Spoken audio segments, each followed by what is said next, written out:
Neither does Sammy Eppel. For the first time in recent history, I mean, we see what I would call government-sponsored anti-Semitism in a Western country. And you think that Chavez's government is fostering this environment of anti-Semitism, which is directly affecting the Jewish community, as you've seen it in recent years? Well, of course, because there's been so many actions. I mean, there's been hundreds of articles, radio programs, television programs, where the subject is treated in many different ways. There is the direct attacks against Jewish people. Then there is the indirect attacks, like saying about Zionist entity.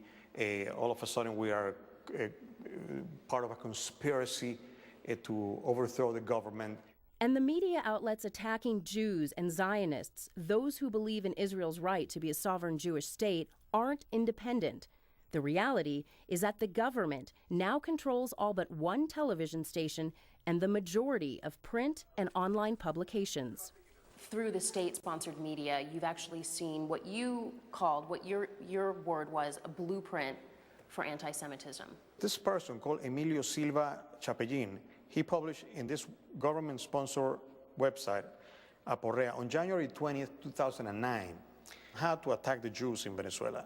Emilio Silva is a professor at the Bolivarian University in Caracas, a state-run school created by Chavez in 2003. He says, for example, denounce publicly, with names and last names, the members of Jewish groups present in Venezuela, indicating the companies they own in order to establish a boycott. We have to question the existence of Venezuelan educational institutions for Jews, which means he's actually threatening our schools. In this blueprint, Silva specifically targets the Tiferet synagogue, which was desecrated 10 days after his article was published. And it's not just the state-controlled media spouting anti-Semitic rhetoric. On Christmas Eve 2005, President Chavez made a veiled reference to Jews, saying, "The descendants of those who crucified Christ, a minority that seized the world's riches, and they have concentrated the riches in a few hands."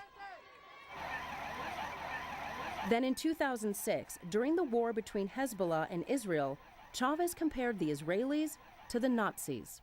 Israel critica mucho a Hitler, nosotros también, pero han hecho algo parecido, qué sé yo, si peor que lo que hacían los nazis. Most recently, during the 2008-2009 conflict between Israel and Hamas in Gaza, the foreign minister and President Chavez denounced Israel again and instructed Venezuela's Jews to do the same. Así como repudia el holocausto judío, también se levante desde su conciencia más profunda para repudiar el holocausto palestino que está cometiendo la élite sionista que gobierna Israel. Ahora, ojalá la comunidad judía venezolana se pronunciara en contra de esta barbarie. Háganlo.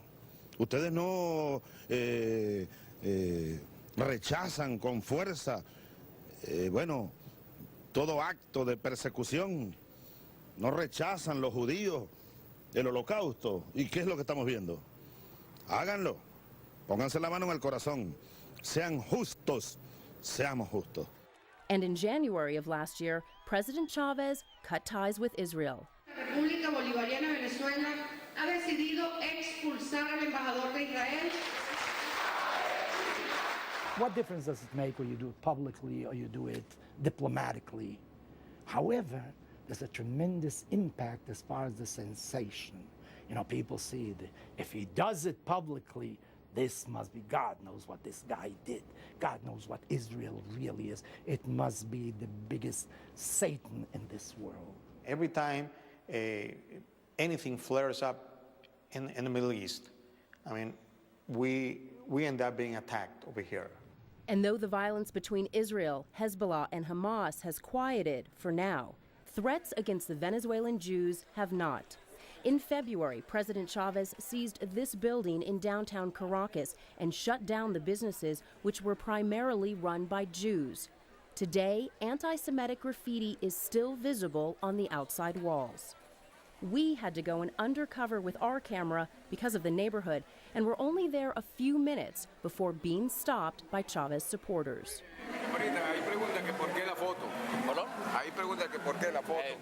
How do you go somebody who's been there for 30 years making a living selling it? Listen, you got to get out of here. It's no longer yours. So you feel that what is yours maybe isn't exactly yours. There's been graffiti here for the last few years that you never had before. Never in my lifetime. And I've been here, as I told you, over 40 years, 42 and a half years in this country. I've never seen that. And Rabbi Brenner has never had to travel with an armed bodyguard until now. But for the Jewish community, more troubling than the threats, the graffiti, and even the anti-Semitic rhetoric is Chavez's relationship with Iran's president and Holocaust denier Mahmoud Ahmadinejad. In recent years, the two leaders have been working together to set up a number of manufacturing plants throughout the country. They've also created a joint shipping line and a bank. And a significant amount of the $20 billion Iran has invested in South America has gone directly to Venezuela. There is even a direct flight from Caracas to Tehran, inaugurated the day of the first raid on Hebraica.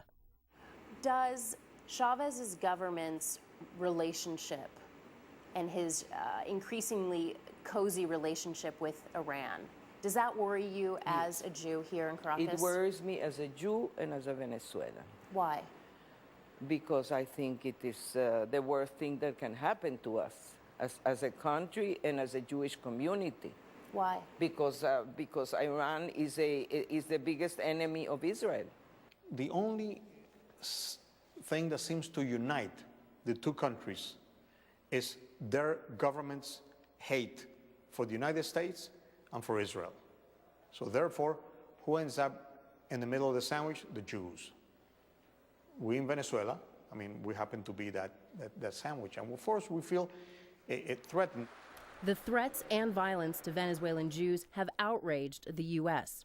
In February 2009, 16 members of the United States Congress sent a letter to Chavez stating the attack on Tiferet Synagogue was a direct result of the dangerous environment of fear and intimidation against the Jewish community which your government has fostered, and warned him to end the bullying and harassment of the Jewish community. In an effort to placate critics, the Venezuelan government tried to appear that it was taking the violence seriously. After the attacks at the synagogues, the government placed police vehicles in front of each of the synagogues in the Jewish community to send the message that the government is aware of what's happening and they are here to protect you. Some members of the community say, no, it's used more as a means of intimidation. But a couple of things are really interesting about this. One, there's no police officer here at all. And then if you look at this car, it hasn't been moved in months. You can tell it's just been sitting here. You wonder if it even operates. And if you look through this really dirty window, you see the front end of the car in the driver's seat. And this is supposed to be what the government has put in front of the synagogues to tell the Jewish people that the government is here to protect them? I have anger. I am angry that this is happening here and that we have to have somebody like Chavez saying and doing these things.